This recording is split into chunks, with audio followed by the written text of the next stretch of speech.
Assalamualaikum warahmatullahi wabarakatuh.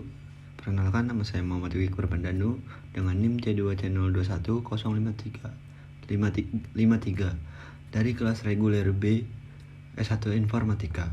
Di sini saya akan membahas tentang konteks free grammar. Topik pembahasan di kali ini ada 3, yaitu penghilangan produksi epsilon atau nilai kosong. Yang kedua, penghilangan produksi unit. Yang ketiga, penghilangan produksi useless.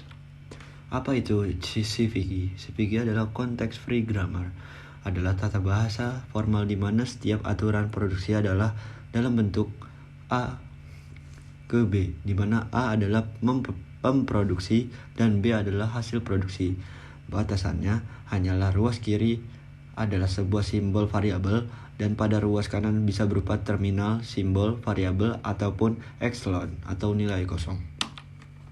Tujuan CVG perlu disederhanakan dengan tujuan untuk melakukan pembatasan sehingga tidak menghasilkan pohon penurunan yang memiliki kerumitan yang tak perlu atau aturan produksi yang tidak berarti.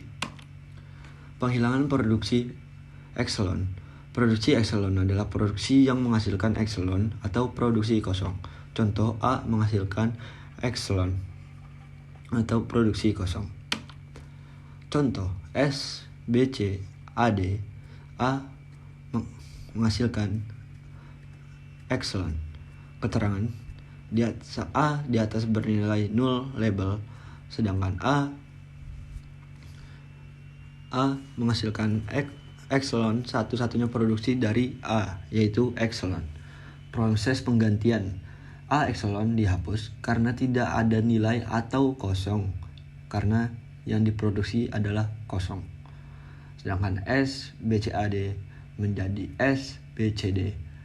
Kenapa menjadi itu? Karena A tidak menghasilkan apa-apa atau kosong dan dihapus. Hasil penyederhanaannya menjadi S menghasilkan atau memproduksi B, C, D. Penghilangan produksi unit.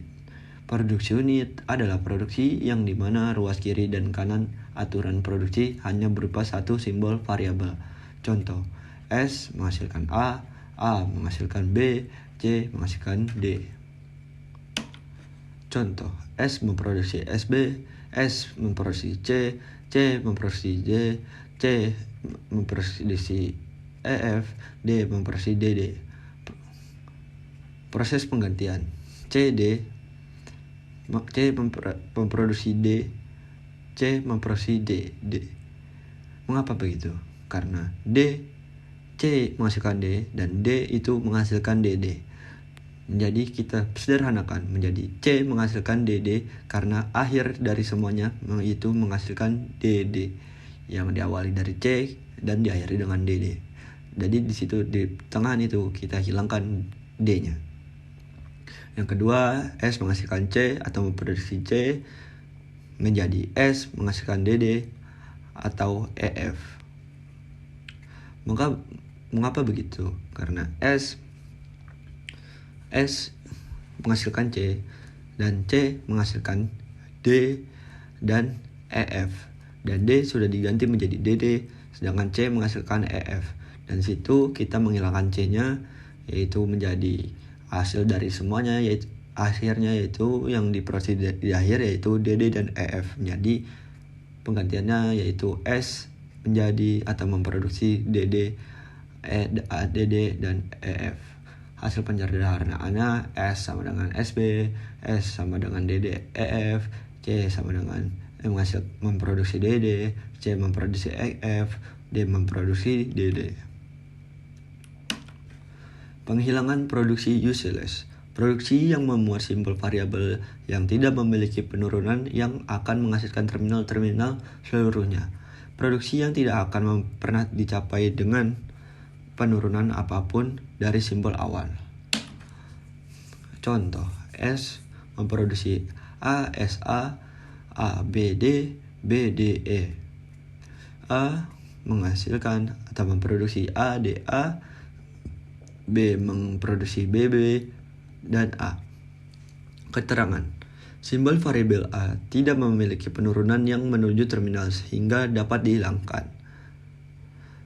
Yang kedua, konsekuensi nomor 1, aturan produksi S memproduksi A, B, D tidak memiliki penurunan.